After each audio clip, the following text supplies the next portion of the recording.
Oi, turma, do livro Tempo Urge, Ronel Álvares Barbosa, no capítulo 20. Sejamos sempre luzes, assim resplandeça a vossa luz diante dos homens. Mateus 5,16. O convite de Jesus é que possamos resplandecer a nossa luz diante dos companheiros que caminham ao nosso lado. Eis aí o caminho para os nossos passos durante a passagem nessa experiência humana. Todos, sem exceção, são dotados da centelha divina de Deus. O que nos falta é colocar a candeia sobre a mesa e não simplesmente escondê-la em ocasiões que se faz necessária. Lembremos-nos de iluminar os nossos irmãos pelos caminhos escuros, escorregadios, sombrios e tortuosos. Se já temos consciência e o conhecimento do Evangelho de Jesus, não percamos mais tempo. Deixemos de lado a escuridão da ignorância, qualquer sentimento que ainda possa nos afastar da senda do progresso espiritual e prossigamos adiante.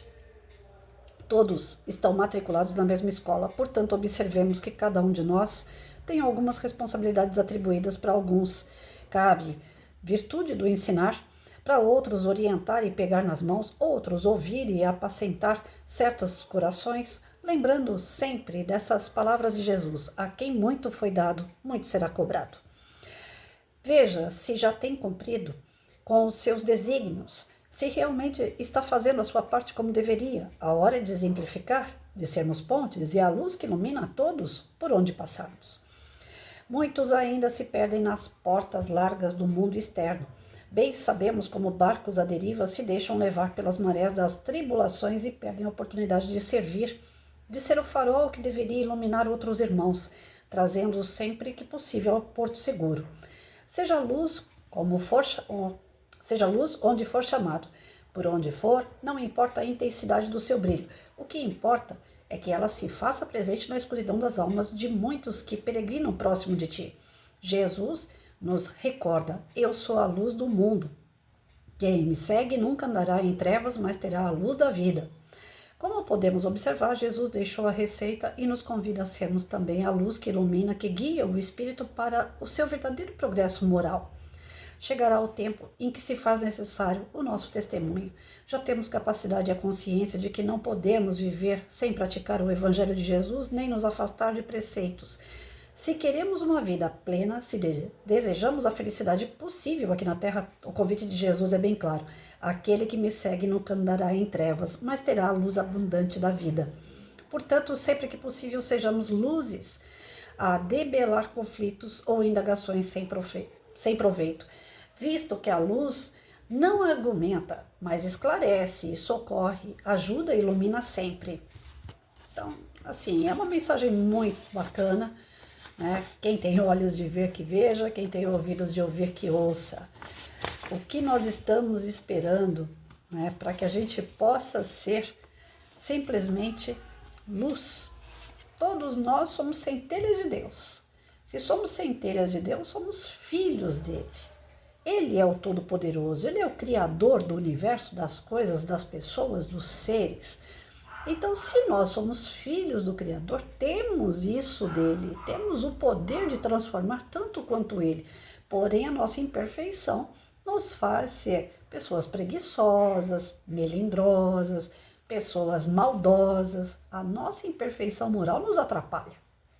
Mas o fato de ser filho do Criador nos dá a esperança de um dia sermos melhores. E o que nós estamos esperando para ser melhor? Gente, eu acabei de ouvir aqui o meu vizinho que está fazendo aniversário. Está fazendo, acho que é 8 anos de idade, se eu não me engano.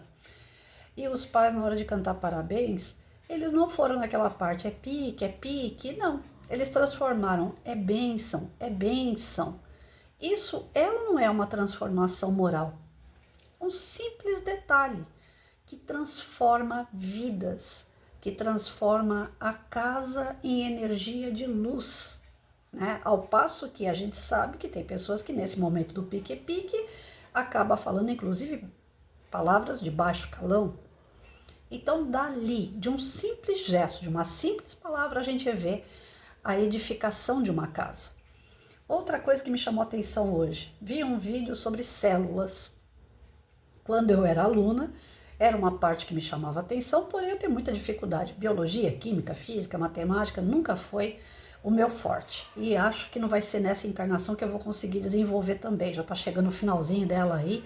Não sei se eu vou ter essa capacidade, mas eu estou lutando para ter, né? Eu comecei a ver que o espiritismo nessa parte da ciência espírita, eu estou deixando muito a desejar, né? E aí eu comecei a me aplicar um pouquinho, assistir um vídeo aqui, outro ali, tentando compreender. Ora, a gente se preocupa tanto com as coisas do mundo e a gente esquece da gente. E não é uma questão de vaidade, não é uma questão de cuidados físicos, cuidados com a alimentação, não é isso não. Eu tô falando de coisas assim que são hiper, mega, tão pequeno. Célula, gente. Célula. Nós temos trilhões de células dentro de nós. E eu não conheço nenhuma. Vocês conhecem? Eu não conheço uma célula minha. Eu não conheço.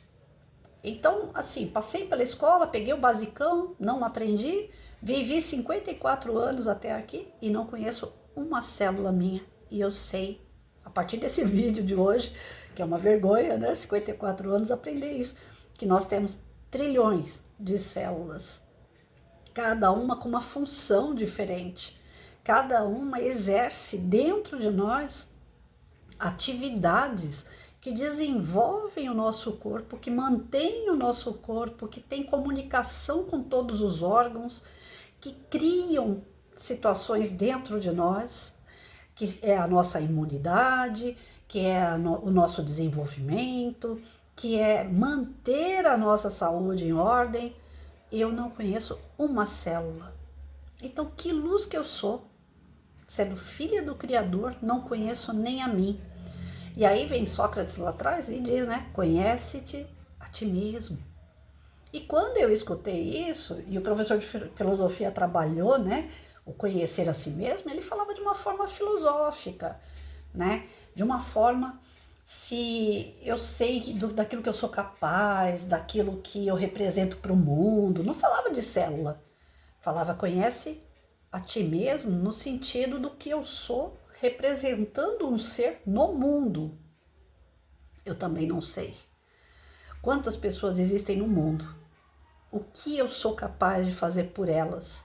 O que elas são capazes de fazer por mim, que sou um grãozinho de areia no meio de uma imensidão. Então, assim, nós temos capacidade, sim, porém nós não temos o conhecimento. E quando diz seja a luz, é nesse sentido. Não é seja a luz de apenas seja bom. Ser bom a gente está falando todos os dias, a doutrina espírita ela traz para a gente uma série de condições que a gente pode fazer o bem, caridade, ser solidário, né? Mas aqui está falando muito mais do que isso. Seja a luz, ou seja aquilo que o nosso Criador nos espera. Ele espera que nós sejamos como Ele, filhos dele. Jesus disse, vocês são capazes de fazer tudo aquilo que eu fiz, faço e muito mais. Ou seja, nós somos capazes de desenvolver enquanto espíritos para chegar no grau de Jesus ou até mais no grau de Jesus, que faz parte de um grupo de Cristos. Não existe só Jesus, um ser elevado. Existem vários espíritos que alcançaram essa elevação e eles nos dão aquela certeza. Se você trabalhar, se você estudar, se você desenvolver, se você acreditar, você vai conseguir também.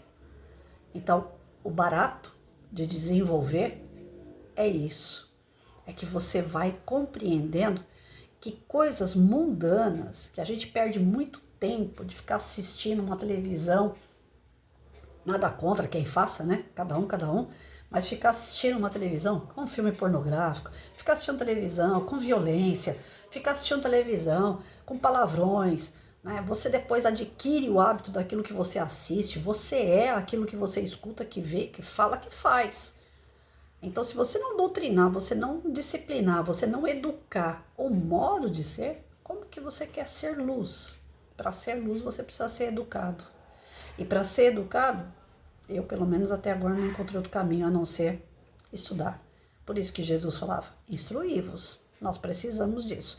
Não é que, se não fizer isso, vai ter um castigo. Não, a doutrina espírita não fala em castigo. Ela só fala que aquilo que você planta, você colhe. É da natureza, né? É natural, é das leis de Deus. Que tudo que você faz retorna a você. Então nós estamos só perdendo tempo com as coisas do mundo. A gente está iludido diante das coisas que nós vemos, que nós temos, que nós queremos e esquecemos do principal. Nós esquecemos de nós mesmos. Lembra da célula que eu falei? Somos capazes de ser luz, mas precisamos compreender essa luz dentro de nós.